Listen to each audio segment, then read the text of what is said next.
Setiap hari, rakyat Malaysia menghasilkan lebih 17,000 tan sisa makanan. Separuh daripadanya boleh dijadikan sumber baharu dan di sinilah perubahan bermula. Sejak 1 Oktober 2025, Azhar Blue Corp melaksanakan pembuktian konsep kutipan sisa makanan di 20 premis sekitar Jalan Panggung, Jalan Petaling, Jalan Balai Polis dan Jalan Sultan. Sisa makanan dikutip dari setiap premis, dihantar ke setapak permai untuk dijadikan baja organik. Dari dapur kembali ke tanah. Sisa makanan untuk insan, bukan tapak pelupusan.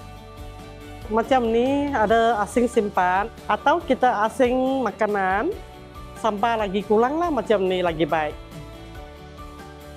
Sekarang okey. Dulu susah, dulu campur lah. Sekarang okey, apa saya ada motor mali. 1 minggu 3 kali, 4 kali. Ya pukul 3 sampai pukul 4, saya standby itu makanan. Kasih dia jalan. Itu bagus sikit. Kami ambil sisa makanan untuk dibuat kompos.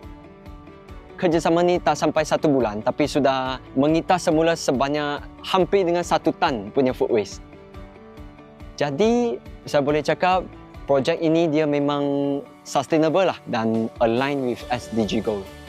Inisiatif ini bukan sekadar mengurangkan sisa ke tapak pelupusan, tetapi mendidik komuniti menghargai nilai makanan dan amalan 3R. Dengan pengurusan sisa pepejar yang betul, kita semakin hampir ke arah sifar sisa.